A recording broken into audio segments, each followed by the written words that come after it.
Do you feel like you're in a funk right now? I mean, we're in the middle of coronavirus. We've been doing this for like a solid 3 months. And I don't know about you, but I just feel this sense of like anxiety and dread and depression that's in the air. I think a lot of us have been thrown off our routines. And just the other day, I was sitting down to think about my day and what I got done during the day. And I was like, oh man, I woke up and I spent like an hour scrolling through Instagram. And then I went to the bathroom and spent like an hour playing Candy Crush on the toilet until my legs fell asleep. And then I got ready for the day and sat in front of my computer and I scrolled through Reddit and I watched a bunch of YouTube videos. And then before I knew it, it was like 1 o'clock and I hadn't accomplished anything. And then that didn't help. Like I was already feeling crappy and then I just felt worse. Felt even worse than when I had started the day, when I woke up thinking like, I'm going to crush it today. I'm going to get a bunch of stuff done. Now, I don't know if you can relate to that. I'm hoping that I'm not the only one, but I know that anxiety, depression, stress, overwhelm, fatigue, all this stuff is just in the air right now. And I wanted to do something about it for myself. I didn't want to live my life in front of a screen and waste these precious days and weeks that are going by. They still count. Even though we're on lockdown, even though we may not be spending time with people that we love, we may not be going to concerts and events, and it may not be the typical summertime for us, I think we still need to make these days count and make them worthwhile. And so I called in my friend Sini, who's writing a book right now about technology dependence. And I asked him, what can I do to be better so that I'm not in this crappy, depressing funk all the time? How can I rein this in? And he had some really great advice. And thankfully, he let me record our conversation so that I could share it with you. So I'm hoping that this episode of the podcast will be a little uplifting and give you some tools to not only lessen your screen time, but strengthen your relationship and strengthen your mental and emotional health. Hope you enjoy. What up, Sini? Hey, Nate. How's it going? Going well. I can't complain. Had an early morning, as you know. It is an early morning. Every morning is an early morning with you. So we've been writing buddies for a while. We've been like kind of productivity buddies for the last couple of months. And it just dawned on me, and I don't know why it didn't dawn on me sooner. I'm like, oh my gosh, you have a message that would be really powerful for a lot of the podcast listeners. So I thought I'd get you on the show and let you share your story. So that's great. You talk a lot about like dependence on technology, our technology dependence that we've kind of, a lot of us kind of get sucked into. So I don't want to get like too far down the road without letting you share a little bit about your story and why this is an important topic for you. Yeah, totally. We had chats here and there, obviously during our morning working sessions, but we never like dived real deep. So I super appreciate that we can do this here. In terms of my background, and I think I shared a little bit about this with you, I, like many teenagers, was really into multiplayer online games. It started at like the age of 11 or 12 for me. So late 90s, I guess, which seems really, really long ago. And I got really into multiplayer online games specifically because they had this element of socializing with other people, being competitive with other people, which for like young boys and girls is like really interesting, I feel. And so I got really competitive in these games, and I spent probably 4 hours per day playing online games against other people.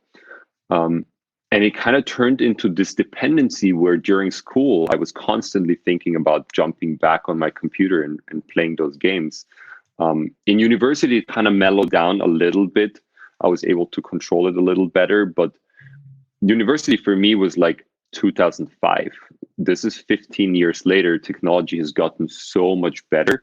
And especially with the introduction of smartphones, the iPhone in 2007, things started to change drastically, because now we have entire industries focused on creating algorithms that gamify our systems.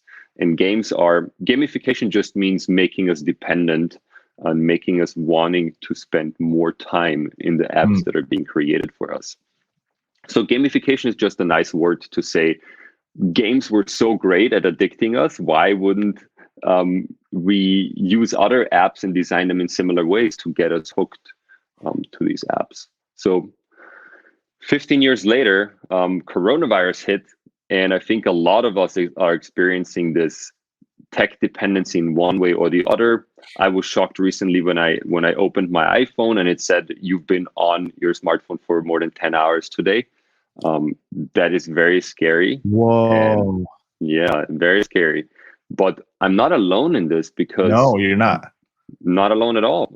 Everybody I talk to has one story or the other, either how they freed themselves and made a little bit more space in their lives, or how they've experienced some really negative days being hooked to their technology.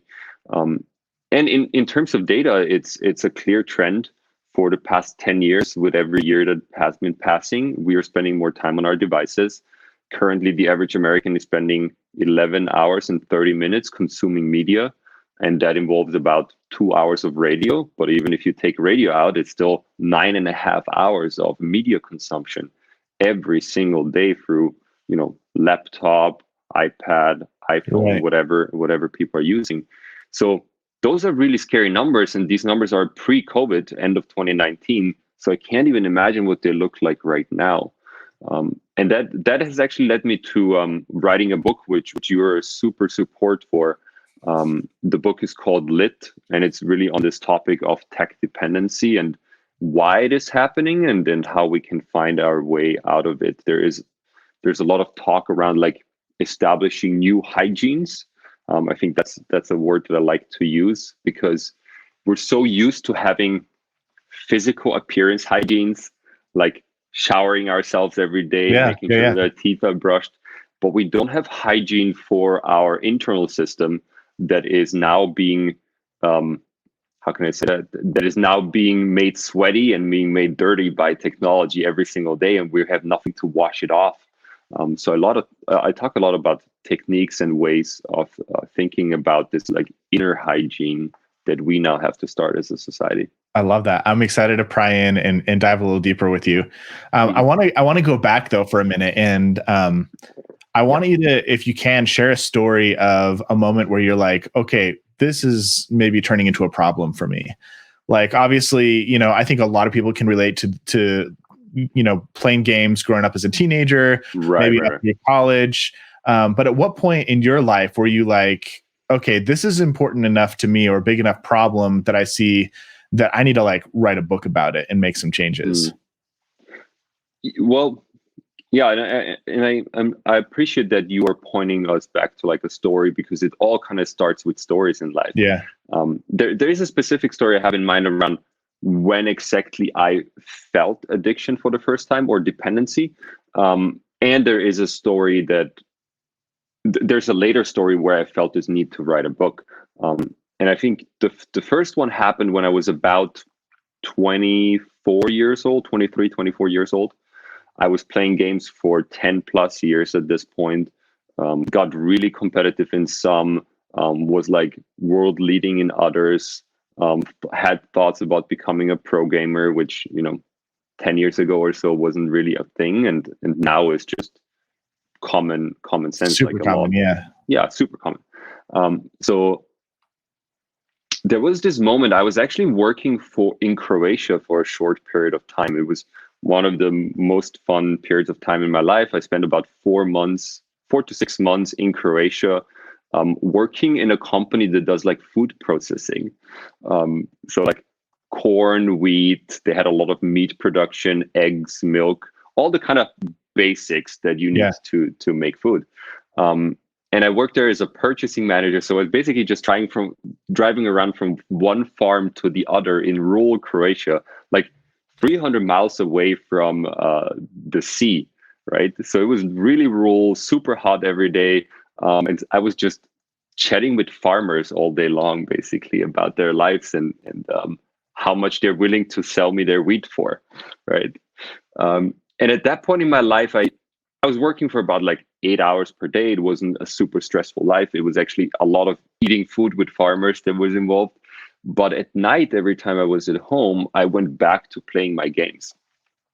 And I had two roommates back then who were like super, super cool people. You can imagine them as like, one of them is this like really passionate farmer guy who has now risen to a purchasing manager, and all his buddies are still farmers, and he loves chatting with them about food. And the other one is like this really smart engineer who wants to take that company to the next level in terms of technology. And so I'm living with these like really cool, very different guys, and they spend a lot of time with each other, socializing in the living room, thinking about like business plans and how to bring the company forward, while I'm playing my games. And I'm like stuck in my little room in front of my laptop playing games. And one day, the internet was so bad that I kept losing because of the internet, not because of me. And I remember this exact moment where my frustrations became unconstrainable, that I like ran out of my room into the living room and I started screaming at them. And it's these like two chill dudes who like working for a food processing company, and they're like, bro, what are you doing? Like, it's just a game. And it was one of these memorable moments where I'm like, wow, I am preventing myself from making deep, lifelong relationships with people by, playing games all day long and like being all about competition in those games. And I, for the first time, felt in my body that I was stressing myself out so much and actually being very destructive to my own being, instead of socializing with people who were passionate about getting to know me, and I didn't give them an opportunity to. And so that was kind of a turning point for me with my own tech addiction, where I personally was definitely addicted back then because I spent 4 or 5 hours just playing computer games. Today, I see it a little bit more as a dependency because it's like a codependent relationship. Yeah. The most important part about the codependent relationship is to not get sucked into it too much and to still be the individual that you are. But back then, I wasn't able to do that. So that was the moment where everything shifted for me, where I was like, wow, this is taken away from Sini rather than adding to the human that I am. Mm. That's really interesting. Do you feel like you were playing games that much for reasons beyond just the fact that it was a lot of fun? Yeah, because what's interesting about technology, once we step into using it for so many hours every day, intellectually, I tell myself that it is about fun. But when I sit down and I listen to my bodily sensations, it is not fun what appears to me. There is a desire for competition and to be better than others and to showcase how good your skills are. And there's a lot of desire in games to improve yourself because there's this instant feedback loop. Mm-hmm. That But I feeling of like leveling up, that feeling of mastering a new move or passing a level that you couldn't pass before, you do get that dopamine hit. Like you get that instant sense of dopamine accomplishment. Hit. Yes, correct. And in real life, that's much harder to achieve. Change on a personal level in real life just takes longer and more work. In games, it's because it's such a new playing field, it's so easy to just adjust to new behaviors. So there was a lot of that. I think fun got pushed into the background really, really quickly. And it's probably slightly different with physical sports, where I feel like fun sustains that activity for a really long time before you start being competitive about it and playing tournaments. In gaming, I think the fun turns into competitive behavior really quickly because the initial learning curve is so steep that you learn like 80% of your behavior within a few dozen hours. And after that, it's all about competition. So fun is like the rationalization of why I'm there. But when I feel into myself, I'm not there for fun. I'm there to like showcase how great I am in one way or the other, either to myself or to other people. Do you feel like you were ever using games to like escape the stresses of real life? I think back then when I started, no. At this stage, and coronavirus actually brought my my dependency on games back, and I'm fighting it as we speak. So it's interesting that I'm writing a book to talk about it, but also have actually experienced it during those COVID times. Right now, a lot of it is escaping the reality which requires me to look at myself. and looking at myself is always painful. There are things, we all love about ourselves, and the things we don't like about ourselves. And it's much easier to watch a Netflix movie, to jump into a game, or to even jump on a Zoom call and talk to friends than it is to look at yourself. So I think there is a lot of escapism happening because technology has changed us, made us dependent on it. And because that dependency is constantly in front of our face, in our pockets, like literally with us everywhere, it just seems so much easier to open my phone than to spend 10 minutes thinking about my own issues or my own strengths, or even showing appreciation for the things that did happen to me in my life. So what made you want to make a change then? Because a lot of people never reach that point of like, oh, I need to do something different. Like this is maybe, how do I put this? Whether it's games on your phone or games on a console or social media, I think the amount of time we spend in front of screens can be problematic, and probably Right. anybody listening can probably relate to at least one point in their life where they're like, oh yeah, screens got the better of me. And I ended up like spending way too much time in front of Netflix or on my TV or on my phone or playing a video game or whatever. So like, what is it about your specific situation that got you to go, this is a problem and I need to do something about it? Whereas other people might never kind of have that warning signal come up. Yeah. Well, for me, the moment happened back then in Croatia, where for the next like 8 years, I did not play games. I set you very quit cold turkey? Totally. Yeah. I just quit gaming altogether because I did not feel, and I actually did some research on addiction, especially alcoholism, and most facilities talk about it being a binary rather than a grayscale.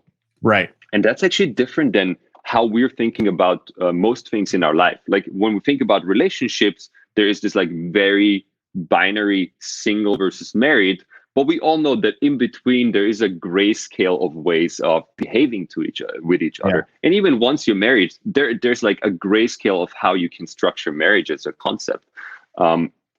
In addiction, they talk about binary addictions, meaning when you have a tendency to be hooked to something, you can't actually grayscale it out by saying, oh, I'm just going to use it for 15 minutes. Because we all know what happens when we say that.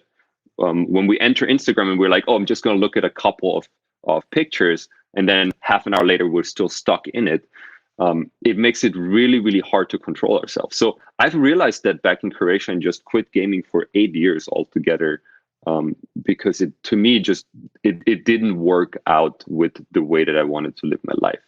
Now, COVID happened and I had a lot of free time, and a friend of mine introduced me to a new game. So I got back into playing games.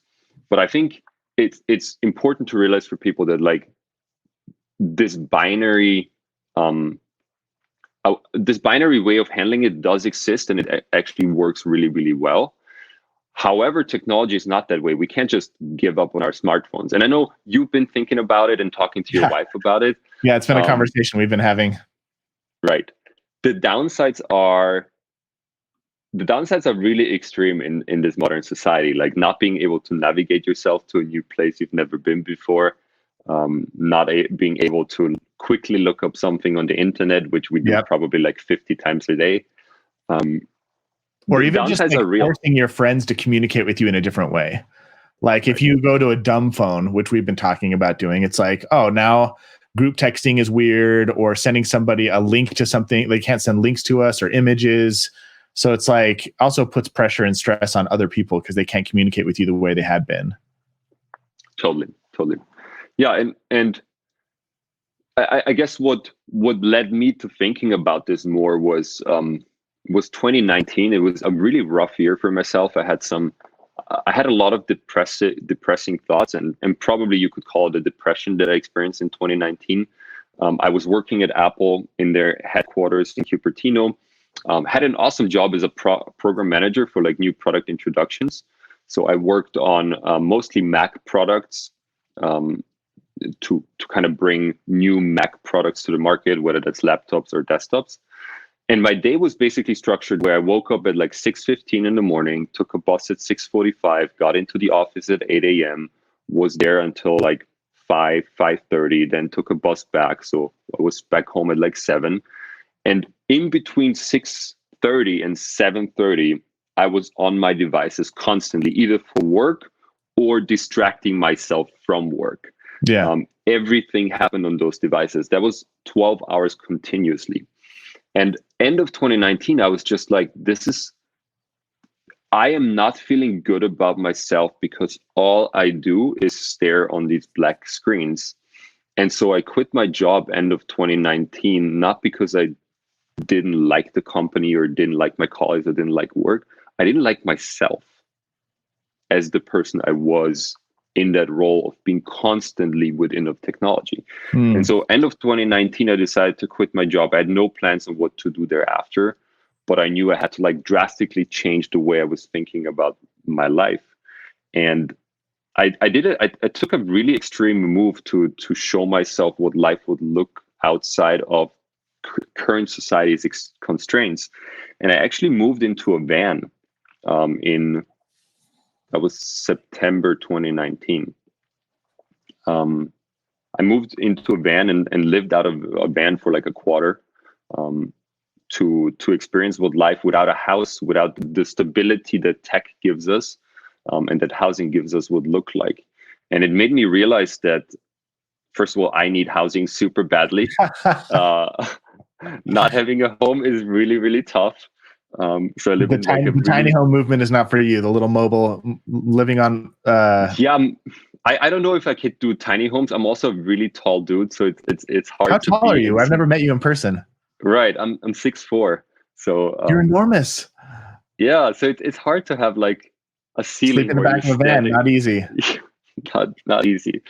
But it was a great experience, and it made me realize that I could live a life without technology or reduce technology by focusing more on my human needs. And so end of 2019, I actually decided to take another step of getting out of sight of society to see what life could be like. And I did a silent meditation retreat, a Vipassana retreat over Christmas and New Year's. And during the retreat, this idea for a book actually came out because I was just sitting with myself for 12 hours a day, meditating, right? Just sitting there meditating, not talking to anybody for 10 days. And it became clear to me that like, I didn't need phones or technology to live a fulfilled life. That was the first and most important realization. The second realization was that the youngest generation, so Gen Z, they're like, I think the oldest of them are 23 years old right now. So millennials are actually no longer the youngest generation. Yeah.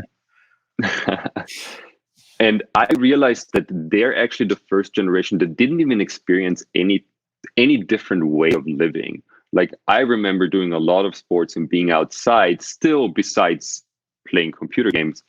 For them, it's all technology. There's no such thing as a life without technology. Right. And I think we will be, as a society, very dependent on them having the right values to push technology forward, to re-emphasize on the humanness rather than like taking advantage of human weaknesses.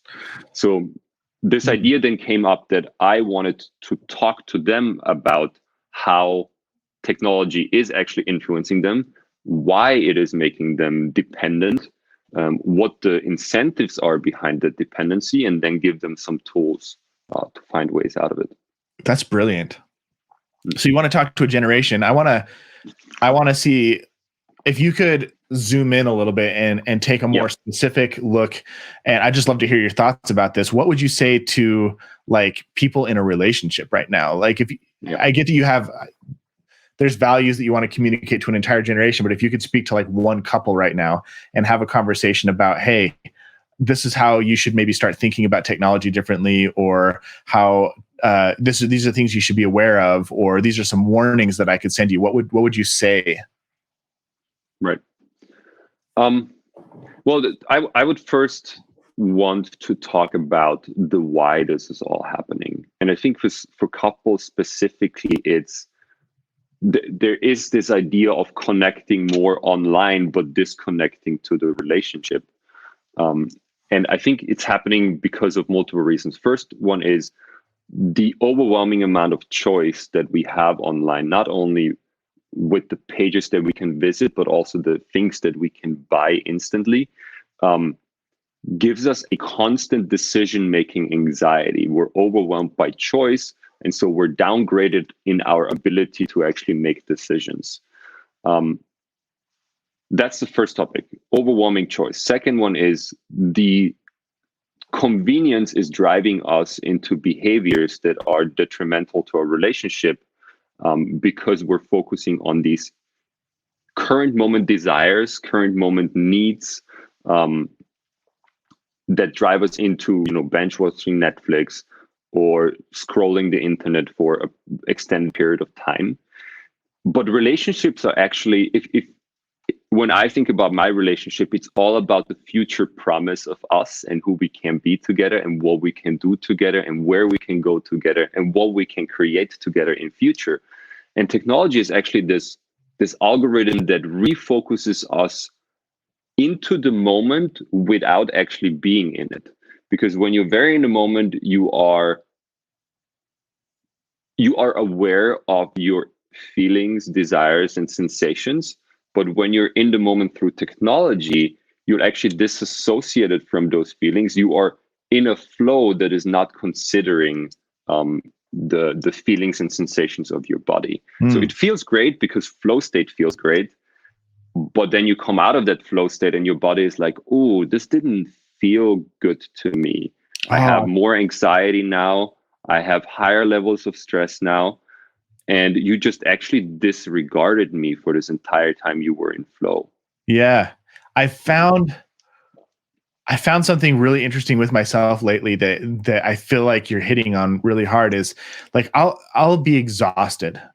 I'll come have a day of work that really wipes me out, or just like go have a couple of days that feel really stressful, and I want to unwind.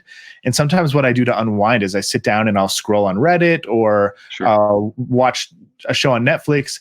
And then maybe it's an hour or 2 hours or whatever, when I'm done, I don't feel better. I don't feel more rested. I don't feel more energized. I almost feel more depleted than when I took my break or went to recharge my batteries. Even playing video games, like I've got an Xbox in my house, and I'll sit down and play, an hour of Borderlands or something like that. And I'm like, oh, this is like a fun recreational thing. And then I finish and I almost feel depressed that I've spent too much time wasted, that I could have done something more productive. Whereas, I know this sounds weird, but if I read a book or take a nap, I almost feel more energized afterwards. And maybe that it might be just a me thing, but hearing you talk about that, it makes me realize that even the excuse of recharging your batteries it's almost a lie that we tell ourselves so that we can get back and feel that flow state, the distraction again. Right. Well, on a physical body level, for me, it's like you want to take a shower, but instead of that, you throw yourself into dirt outside and you roll in it. That's literally what we're doing by playing computer games or scrolling Instagram, rather than taking a nap, which is an actual kind of shower for our inner soul and body. But it also makes total sense to me, because when I think about tech companies and their incentive systems, or let's take a step back. Hardware companies were so interested in the classic metrics of capitalism, which is profitability and revenue. Once we entered the software space, it was harder to just create revenue or just create profit. Startups don't have those two things for a really, really long period of time. But what they can show is a very committed user base. And startups are actually competing over a committed user base rather than profits and revenue, because investors want to see companies have users that are committed to them, because that is a promise of future revenues, because it's just too hard to create revenues and profit as a startup. So big companies have started to take the startup approach, meaning they're so concerned about having a committed user base because they know that will turn into profits and revenue, that the easiest way to do that is to have you spend as much time with their platform as possible. The more you are on Facebook, the more you comment, the more you like, the more engagement happens on the platform, the more it is likely that other friends of yours will comment and like, the more it is likely that you might end up clicking on an ad that they make money from. Right. And so because their incentive is to just keep you on the platform, they might actually be disincentivized from keeping you happy. They might be disincentivized from rewarding your actions that help you grow as a person, rather than rewarding actions that help that keep you on the platform or help you spend some money on an ad. So I think we are the product of Facebook rather than the consumers. The consumers of Facebook are actually ad companies who are paying them money for the service, right? And we are the product. Such a huge distinction. Yeah, sorry, I didn't mean to cut you off. Go ahead, say that. I want you to repeat that. Yeah, I think I actually think of it as a production line in a traditional company. A production line is the thing that outputs hopefully a great functioning product. And what happens in the production line constantly is this optimization of it, meaning how can I reduce cost for this material by a little bit? How can I redesign this thing to be a little bit less expensive and to provide more value? And so we are in this production line currently being optimized, meaning how can Facebook spend as little time and money on us and extract as much value so that at the end of this process, we come out as this like shiny iPhone that people want to spend as much money on as possible. And for Facebook, that is all about knowing us as well as they possibly can. Because better than we know ourselves. Better than we know ourselves, right? There's this idea of the better I know you, the more precisely I can sell you to advertisers, and the more precise I can like cut you into pieces and cut your attributes into pieces, the more money these advertisers will be spending because they can target you very specifically with their products. Yep. And so you come out as this perfect product for ad companies, and they're willing to spend a lot of time and money on that product. Which is why I think everybody has had that surreal moment where they see an ad for something that they were talking to their friend about. Right. And it's like, wait, why am I getting this ad right now? And it's like, is Facebook listening to my phone or whatever? And I think it's more that Facebook just knows you better than you know yourself. Every website now has a Facebook pixel on it, which if you're not familiar with technology, like it's this little tracking device that tells Facebook which websites you're visiting and how long you're spending on it and like what products you're looking at. And that allows those companies to feed their ads back to your website. And like Facebook knows who I'm married to. And Facebook knows that like, because I'm married to my wife and she's shopping for pregnancy stuff, that I'm an expectant father. And so now I start getting fed ads about having a new baby. And it's like, how did you know? Like, I haven't, it's crazy. And that's a great data point. Knowing what your friends are doing will tell them a lot about yourself. Yep. What's so fascinating to me about this is also, I often hear friends saying something like, I'm not sure, is Facebook listening to me? This is scary. I think one of the things that we underestimate is how similar we actually are to each other. Yeah. How easy it is to predict our actions based on what other humans do in similar situations. And so if you are a becoming father, for example, chances are you're going to be looking at the exact same products that somebody on the West Coast or the East Coast is looking at. And so if Facebook is giving you an ad, there's a good chance that will hit some kind of alignment in yourself, right? This is what I was searching for. I actually needed this kind of thing. Yep. Especially if Facebook or whatever other social media or website platform knows like who your friends are and what they shopped for when they had kids, and like it just, or who else watches the same shows or listens to the same music or reads the same books. Like the people who are like me in the world, what are they looking at? What are they buying? Where are they living? What are they doing? And it's a pretty decent template for recommending stuff to other people who have similar interests. Yeah. I had a surreal experience like a few years ago when Rick and Morty just became a popular show, Yeah. and it was still beginning of season 1, and I didn't even start Googling yet, but I was over Futurama, over Family Guy, over anything else that was out there, and Facebook already knew that I was over it, that I was searching for something new, and Facebook recommended Rick and Morty to me for the first time.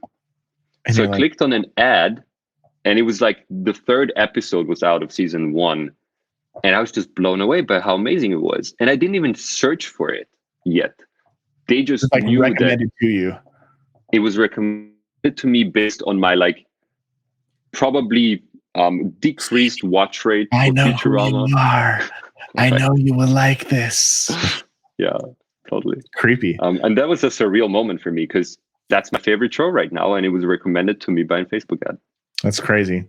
Okay, let's get into a little bit of strategy. So let's say somebody who's listening to this right now is like, okay, I know I spend too much time on my phone or too much time in front of the TV or too much time playing video games.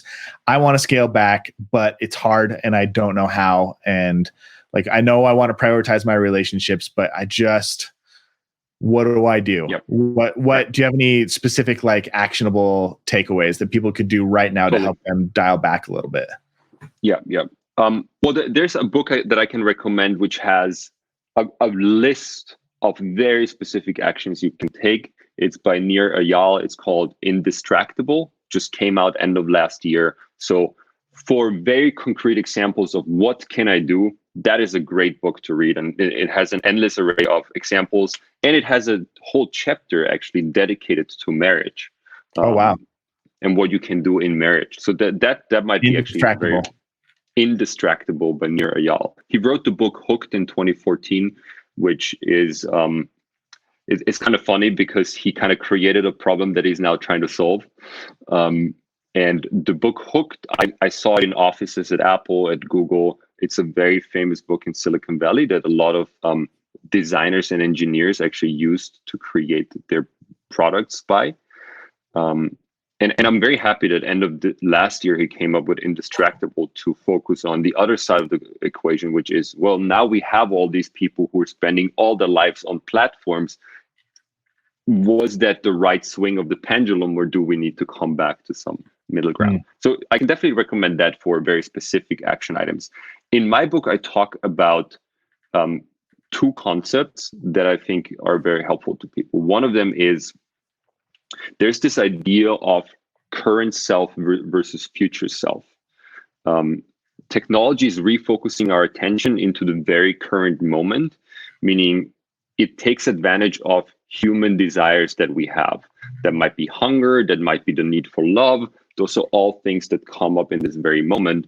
And it refocuses our attention away from our future self.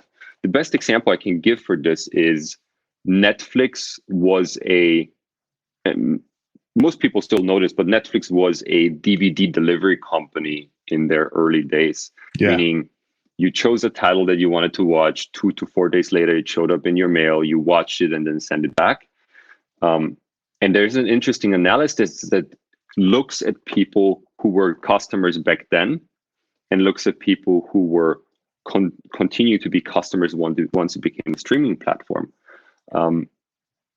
What happened was, during the DVD times, the way people were thinking was, what do I want to watch next weekend? What would be awesome for me to learn? I remember doing that.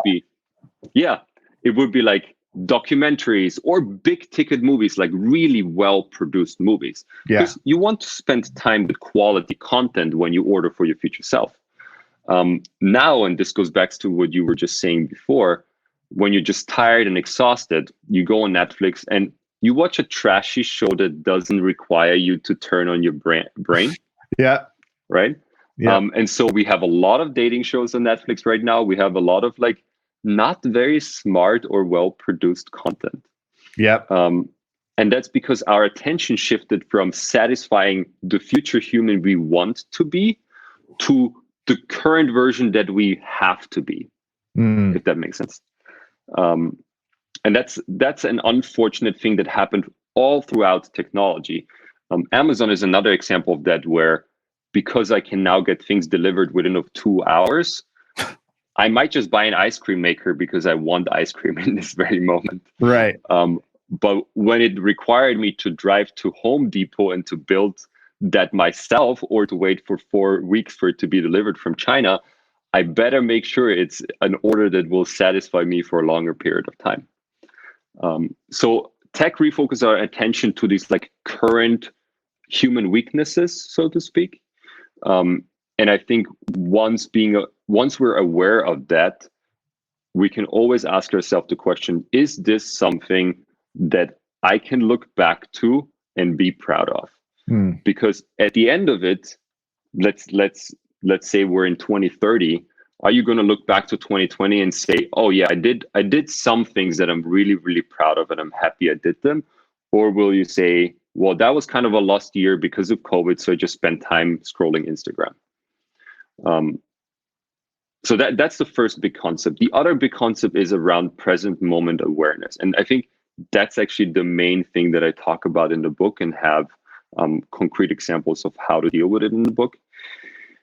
As long as you are aware of the sensations that come up in your body due to the use of technology, you can make a conscious decision if that is an experience you want more of or less of.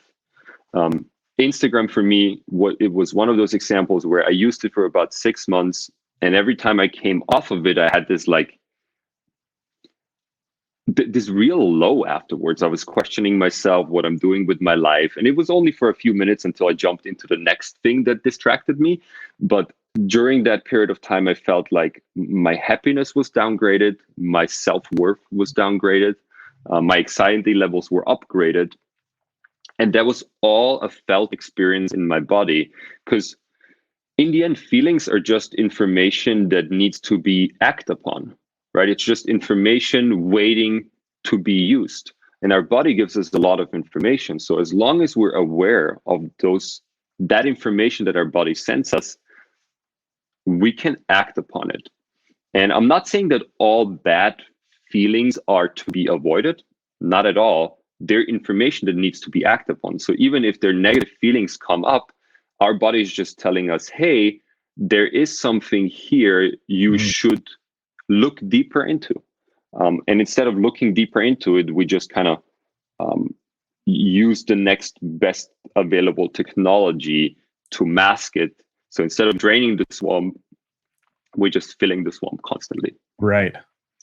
That's awesome. I love that. I love the idea of being aware of what's going on in your body and the emotions. And like, if you were to turn like social media or gaming or whatever, the type of experience you're describing, if you were to translate that into the physical world, instead of it just being mental, it's like you just keep pinching yourself over and over and over and over again. And then it's like you don't walk away feeling good, but it might be a distraction from the stubbed toe that you have. Correct. Correct. But I don't know if that's a good example or not, but like, it's interesting to think that like sometimes we don't think about the sensations that we're causing ourselves in our body by doing these things, like scrolling through social media, like Instagram or Facebook or Reddit or YouTube. Totally. Huge. It's like a painkiller. Yeah. It's the same thing as a painkiller, right? I remember I got my tonsils removed 3 years ago, and Kaiser gave me really good painkillers, like stuff where I can see myself getting addicted to if I use it for too long. That good of a painkiller. And one day I had a massage scheduled for myself, and I knew the masseuse was really, really hard on me, and sometimes unpleasantly so. And I had some of that painkiller left, and I used it, and it was the most relaxing massage I could think of.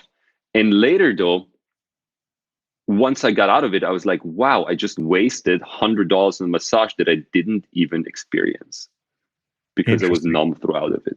Yeah, you were numb through the whole thing. And it's worth noting that when you numb the negative, you also numb the positive.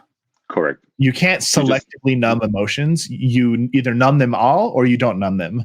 And so if you are using gaming or social media or whatever technology to distract yourself from pain that you're experiencing, just know that like you might be muting the negative, but you're also muting your ability to connect with other people, to experience joy, to experience fulfillment, to experience a sense of real accomplishment, to experience the feeling of endorphins that you get when you go out and exercise, or that serotonin rush, that bonding chemical when you like cuddle with your partner or have a really good deep conversation, or you go see like a new beautiful landscape for the first time, go stand on the beach or hike in the mountains. Like, you miss out on all of those things. And so yes, you can use it as an escape, but just know that what you're escaping is all of the positive things along with the negative things. Yeah, I totally agree. The way I think about it is the concept of variance.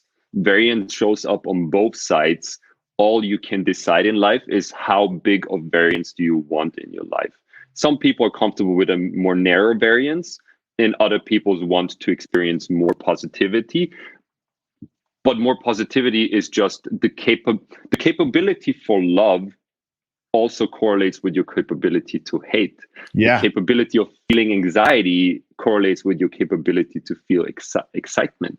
They're kind of imprinted on the same coin. You can only decide how big the coin is going to be for you. Yeah, man, we've been having this conversation at my house the last little while. My wife has been talking about how she's afraid to get excited about things because of the disappointment associated with the excitement. If you let yourself get too excited and then it doesn't pull through, then you're going to be devastated if it doesn't pan out. But then you never get to experience what it's like to really live a life of like anticipation and excitement and joy.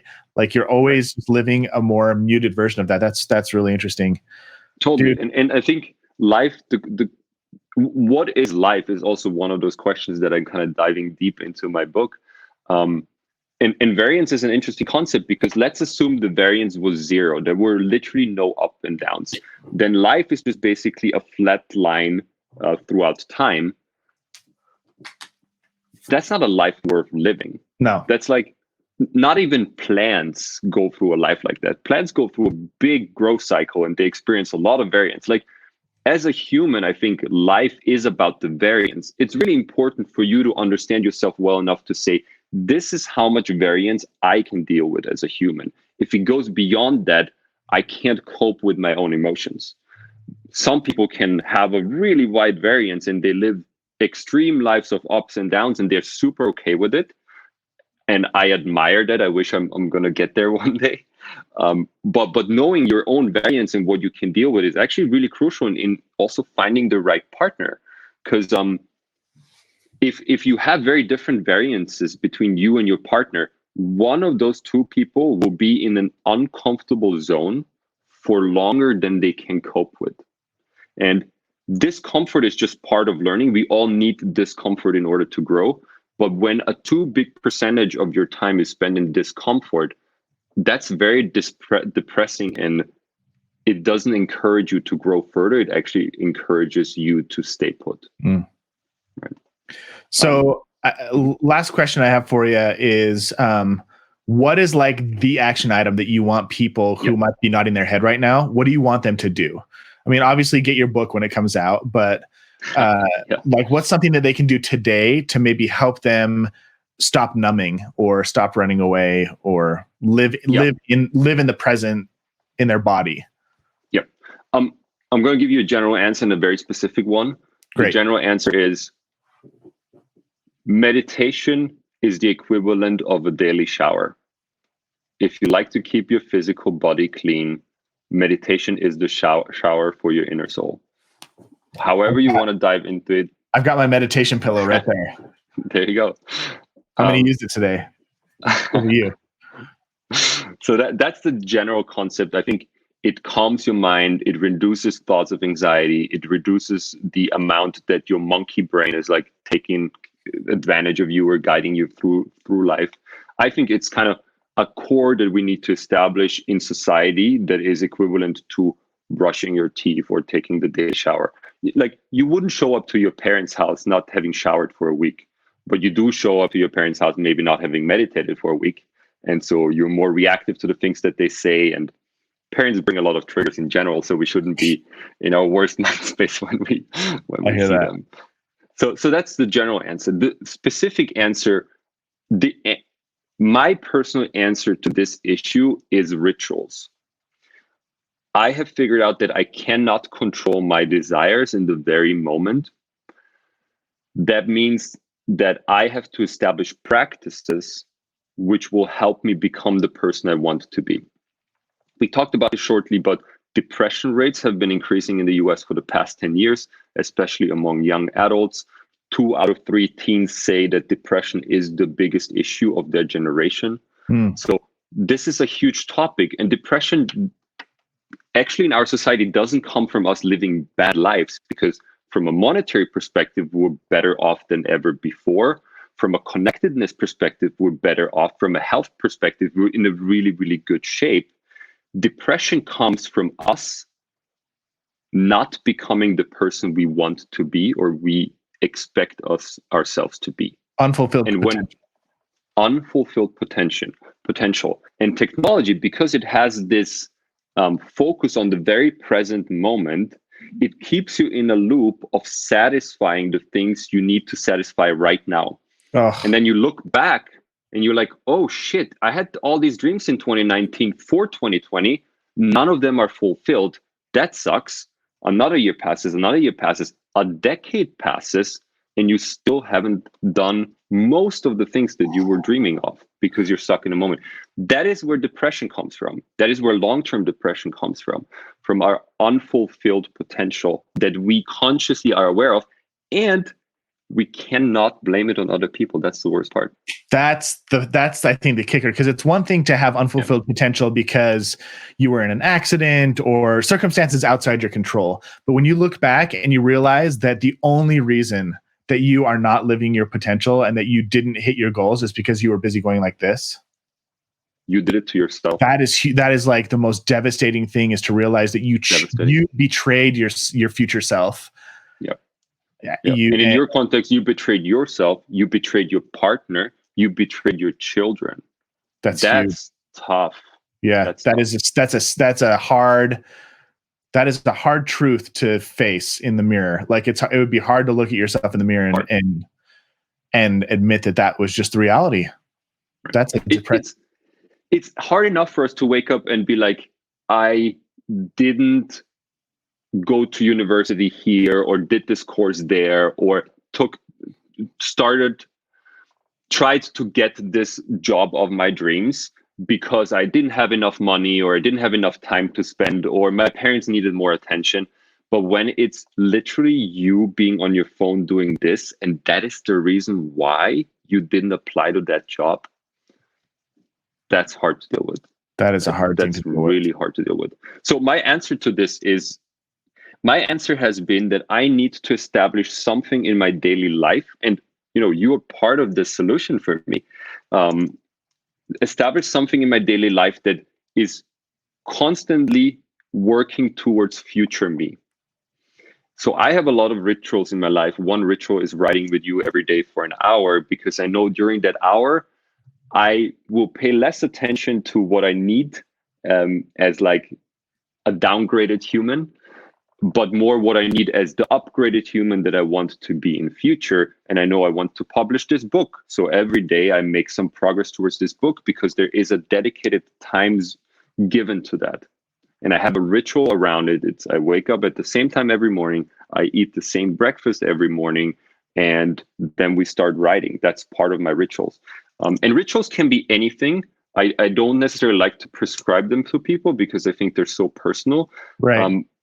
I figured out that for myself, eating the same breakfast every morning is a ritual that actually allows me to focus attention on the things that matter rather than making hard decisions around, am I eating cereal or am I eating eggs in the morning? Yeah. So one of my rituals is minimize decisions in the morning. So my first 2-3 hours of the morning are just planned out. And for the rest of the day, I have some rituals around meditation, which is a really important one, as is our ritual around brushing our teeth or rituals around either showering at night or showering in the morning. It just matters that we introduce rituals to our life, practices that are in our calendar that we do constantly, because they are the only time where we are guaranteed to work for our future self. Mm. And I personally have this need for accountability. I'm very unaccountable to my own self, but I'm extremely accountable to other people. And so I am helping other people be accountable, and they help me being accountable. We establish deeper friendships through that accountability. So I'm doing another thing for my future self of having better friends. So that's my solution to the problem is rituals. And in that book, Indistractable, he actually talks about a lot of practices that we can introduce to our lives. Some of these practices might work for you, others might not work for you. I like that he's giving a lot of examples. In my book, I'm focusing a lot on the why and on the what as kind of a general concept. I will talk about some solutions that worked for me, but I also am passionate about people actually finding their own solutions rather than just taking a plug and play solution. I love it, dude. Well, where can people either find you or follow you if they want to learn more about your work? Sure. Well, just this morning I bought a new website, as you know. It's called alitbook.com. The other URL that I'm using is uplitlife.com. On that, you can subscribe to my mailing list. So I'm going to start sending updates out. And as soon as the book comes out, which is probably going to be September or October, it's going to be available on the website or on Amazon. Love it, dude. Thanks for chatting with me. Thanks for having me, Nate. This is a great combo. Hey, I hope you enjoyed this conversation with my buddy Sini. And more importantly, I hope that you walk away with something to do, some sort of commitment or promise to yourself to do better and to remove the things from your life that are causing you to feel anxious or depressed or withdrawn or like you're not reaching your full potential.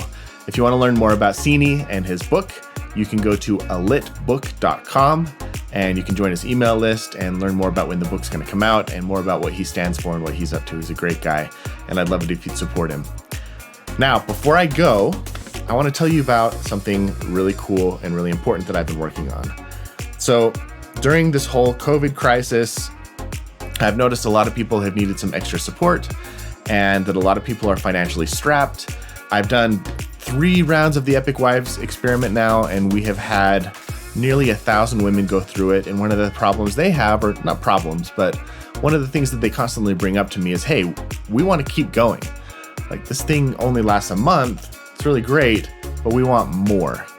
Some people are asking like, hey, I want an Epic Husbands experiment. No, I'm not announcing that yet. What I'm announcing right now is something that's really cool. It's kind of like a slowed down version of the Epic Wives experiment, and it's called the Epic Marriage Club. It's for husbands and wives or anybody who wants to be an epic husband or an epic wife. And the way it works is that every month I bring in an expert and we do an expert interview in a private community. And you get to watch that interview live.